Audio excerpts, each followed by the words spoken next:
and gentlemen, and welcome for today's panel discussion. It is honor to all of you to participate in this panel meeting. And we are very welcome, all of you, in this event. By the way, my name is Jose Erica Bolon, one of the moderators. And here are our panelists, Mr. Jimwal Luzon, Mr. Delphine, and Ms. Timothy Juan Montisillo. Our moderator are Mr. De La Cruz, Ms. Bolon, Mr. Bat-anon, and Ms. Macabenta. These are all moderators and panelists for today's discussion. Hello everyone, my name is Christine Hanley Macabenta, a moderator. Ladies and gentlemen, okay, let's start. As we all know, in this pandemic, many things are going to change or changing the strategy just to continue their mission. Thus, this may have a big or little effect not only in our surroundings but in our life. As long as the world hasn't found the cure or the vaccine, we may adjust to a new normal, which means a new way of living or going about our lives, works, and interaction with other people. As a student, education is very important to us because it is the only wealth and foundation in our lives. And now a pandemic, it will never go away, so we are working on a way to get an education. We have invited you all today to inform the students about the facts and the challenges encountered by the students in this new normal education throughout the discussion, and also they will discuss of how they cope and overcome them.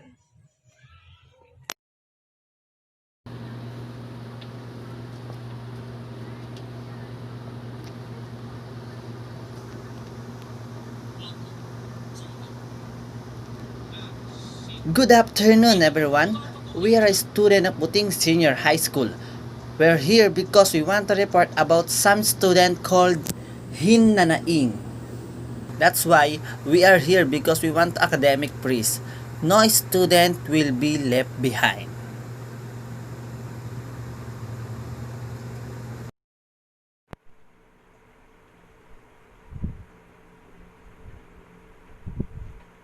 Okay, so let's proceed. Here's the question. What are some problems that students encountered in this type of settings?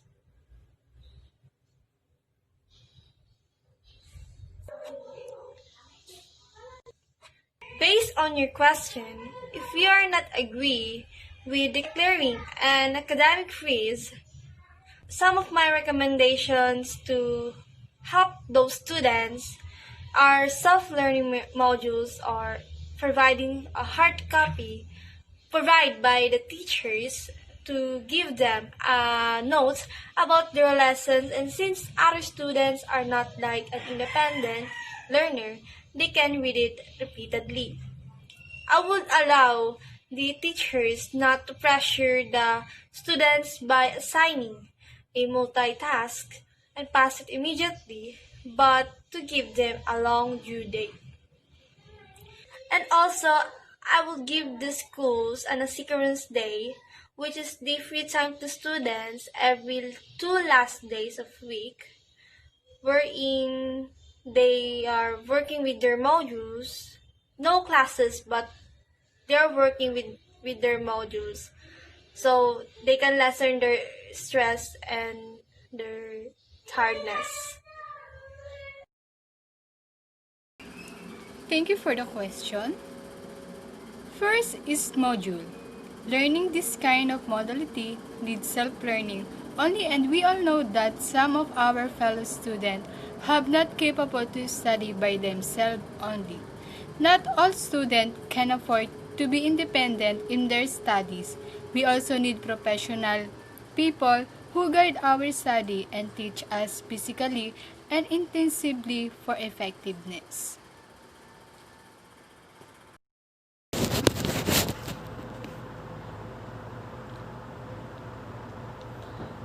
As a student, yes, I still experience it. I don't have gadget. I borrow phone to my siblings to attend my online class. And even my internet connection is not stable or low internet. And sometimes I feel tired and stressed by doing activities and attending my online class.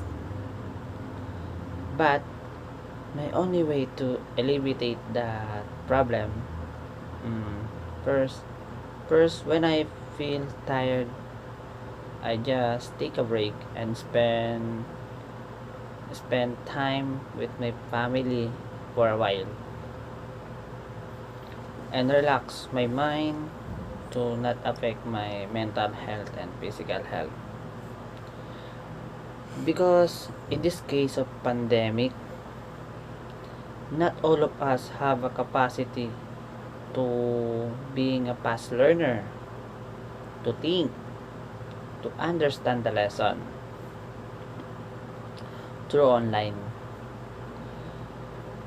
It's very difficult to come up in this situation, but we need to deal it.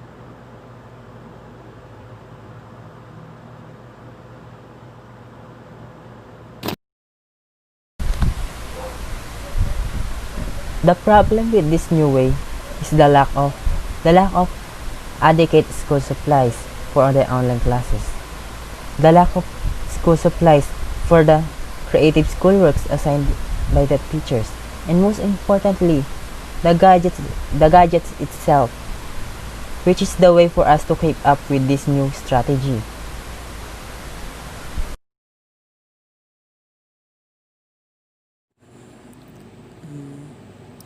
Do you experience that?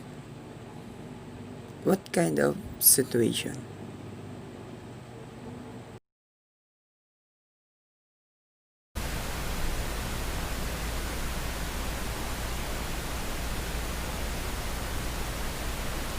My family has no business. I have three siblings and they are attending online class also. And my father only has a job and he is the one who expected to bring money in the house. And the salary is not big.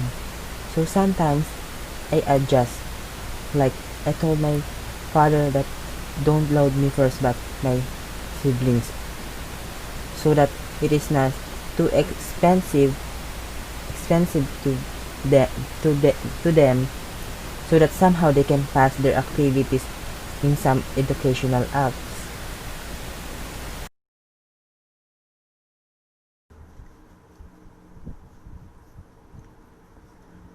For Bernardo Delfin, will you be responsible for attending classes and submitting your modules or activities if the DepEd lessen the task that they are given?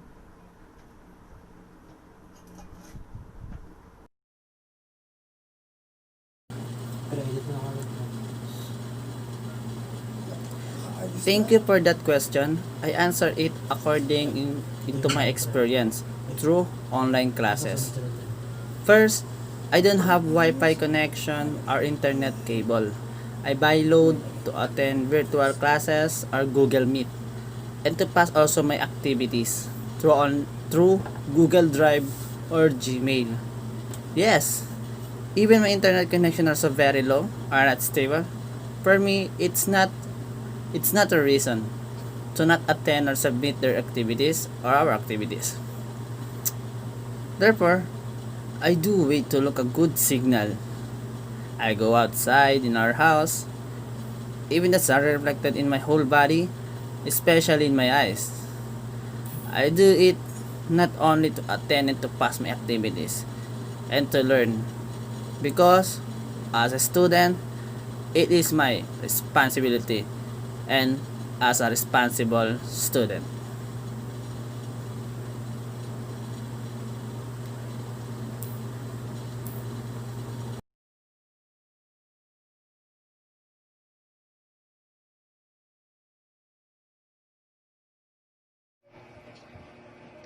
Thank you for the wonderful insight that you shared, Mr. Delphine.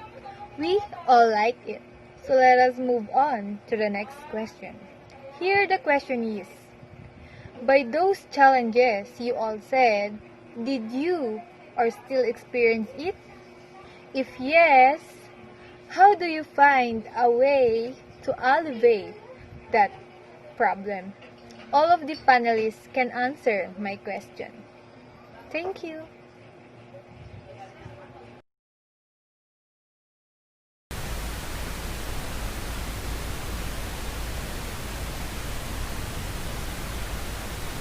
Yes, I do. I experienced those said problems, but most specifically is the slow or unstable internet connection.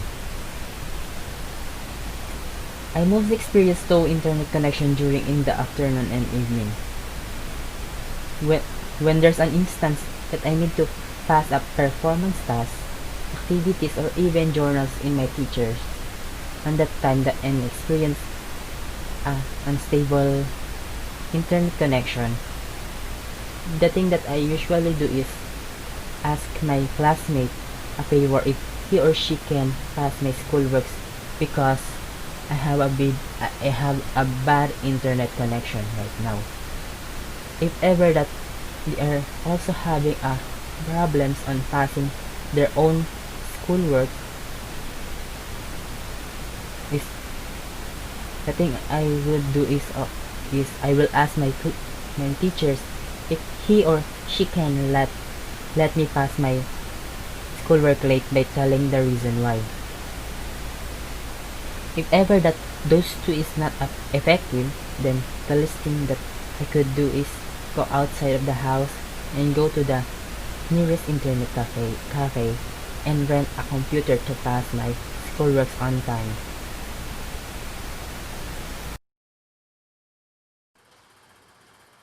Yes, I experience all that because I am also a student and it's difficult to study on my own because I don't know if what I'm studying is correct and are the answer is correct. The teaching in this new strategy is not enough to learn during online class because this teaching is different than face-to-face study. Based on my experience, there are times that I can't do anymore but I have to fight to learn even though it's difficult, but I can do it as long as I have a strength.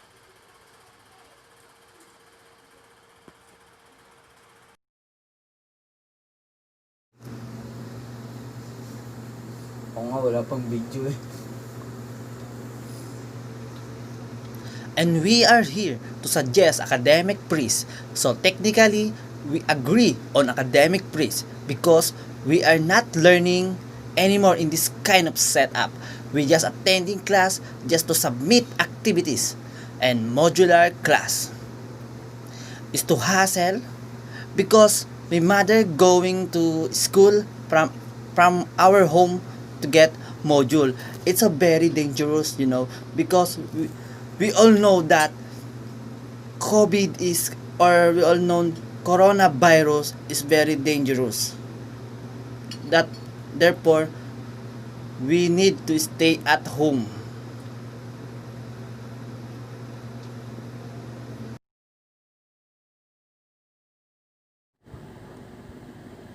Okay.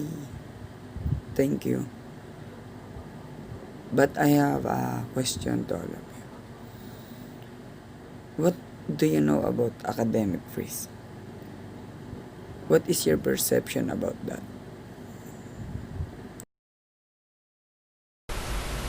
Yes, I know what academic freeze is. Academic freeze is suspension or cancellation of academic calendar and non-admission of students across all levels. The petitioners claim that academic freeze is vital in this time, or in this pandemic. Yes, it may not be the best solution, but academic freeze can be adopted until the digital divide is fully resolved or the mass testing and curve flattening are already evaluated empirically. This will require a flexible academic term, calendar, and curricula to lessen the school days required, lower the number of course requirements, and reduce tuition and other fees usually projected for the use of school facilities or premises. Thank you.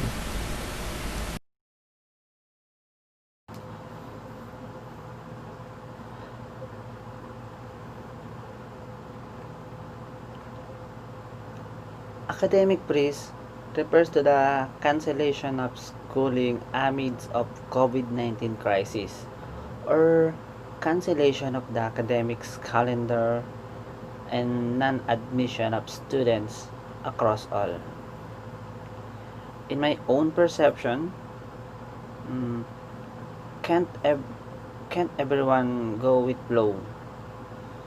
Another one is everyone can afford can't afford the technology needed for online class. And some parents cannot guide their children to work on learning modules. Either they are too busy making and meet or didn't reach the educational level of their children are currently taking. Thank you.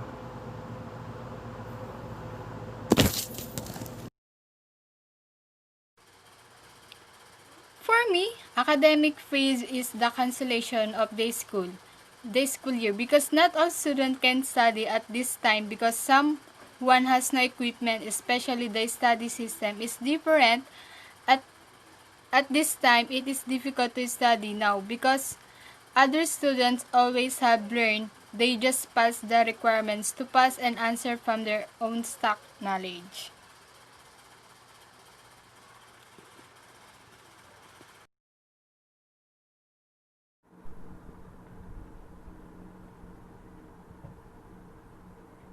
Ah, so you talked about the academic freeze. Do you think students need an academic freeze? Why or why not?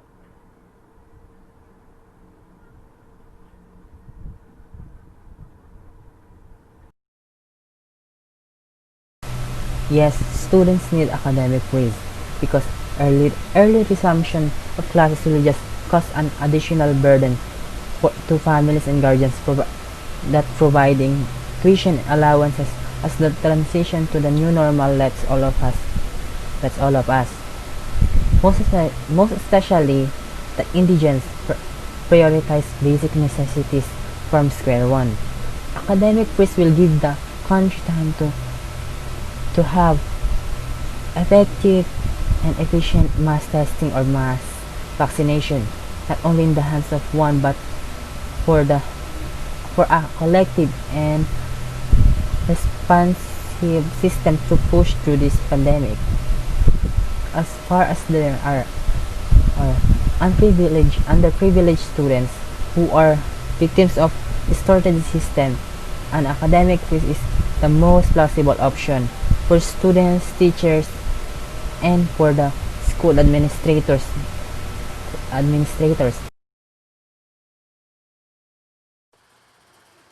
Yes, we need yes, we need student academic freeze because as I said earlier, most students do not have online class equipment such as gadget which serves for them as a key to keep up with this new education system. Besides, they have a lot of receiving when it comes to work and requirements that higher than the learning of the student today.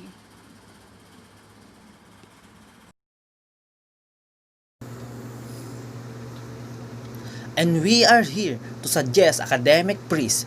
So technically, we agree on academic freeze because we are not learning anymore in this kind of setup. We just attending class just to submit a activities and modular class. Is to hassle because my mother going to school from our home to get module.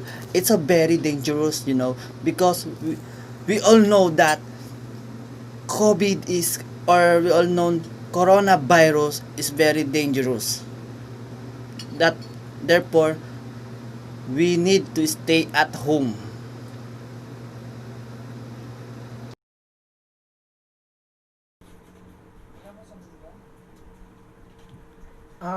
I think you should tell your teacher to drop out because you're no longer learning.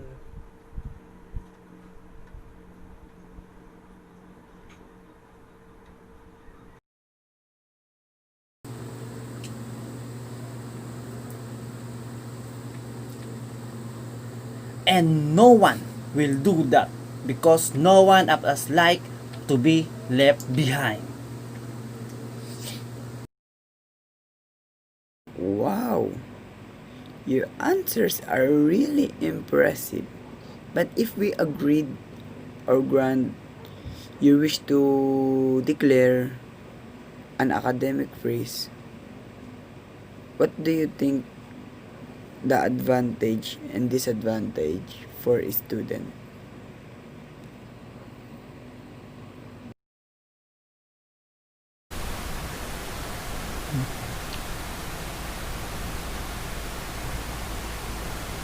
The disadvantages of declaring academic quiz are the students will lose their driving force on learning,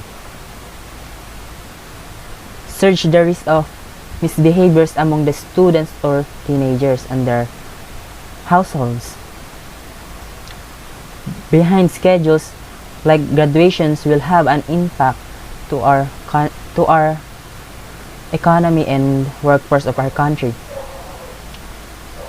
On the positive note, the advantages are we can help the government on the curve flattening and give thanks to the people, mostly the students, on their mental health problems. And also, to give them time to have bond or make more strong connection to their family members and the likes. By the way, if I ask you a question, what if you're not agreed with declaring an academic freeze? What is your recommendation to help those underprivileged students?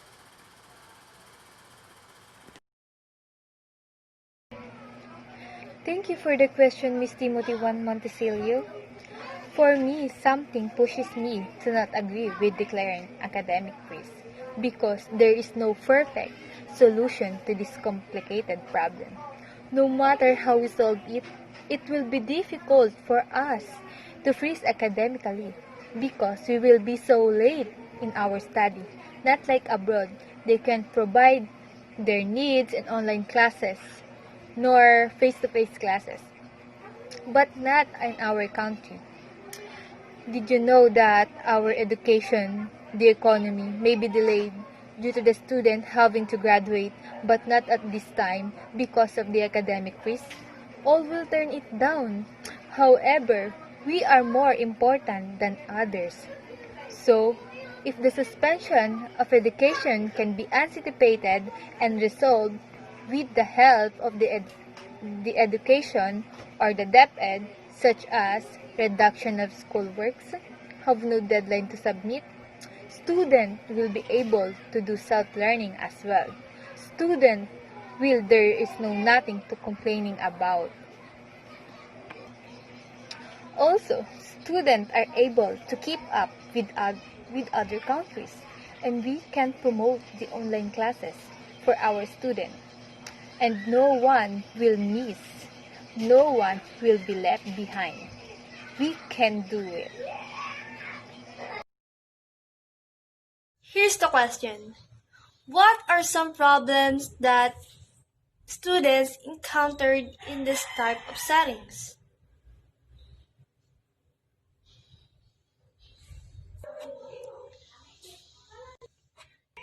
on your question, if we are not agree with declaring an academic freeze, some of my recommendations to help those students are self-learning modules or providing a hard copy provided by the teachers to give them notes about their lessons, and since other students are not like an independent learner, they can read it repeatedly. I would allow the teachers not to pressure the students by assigning a multitask and pass it immediately, but to give them a long due date. And also, I will give the schools an asynchronous day, which is the free time to students every 2 last days of week, wherein they are working with their modules, no classes, but they're working with their modules. So they can lessen their stress and their tiredness.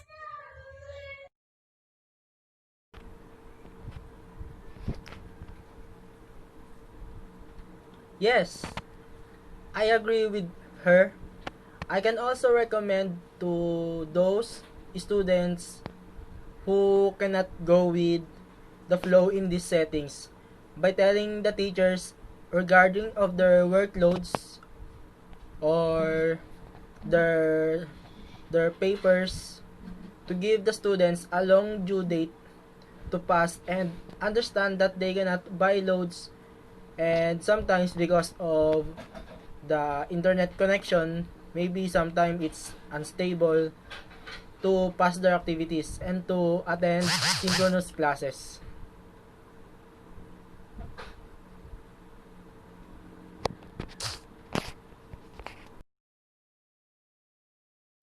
So I think this is the end of our discussion.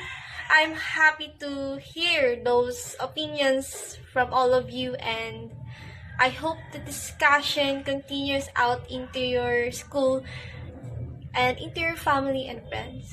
I hope it will help you to enlighten you all with your schooling, and always remember that no one will be left behind. Thank you guys for being here.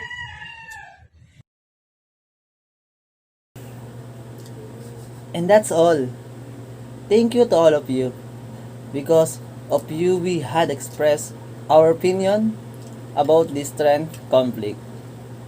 Again, thank you.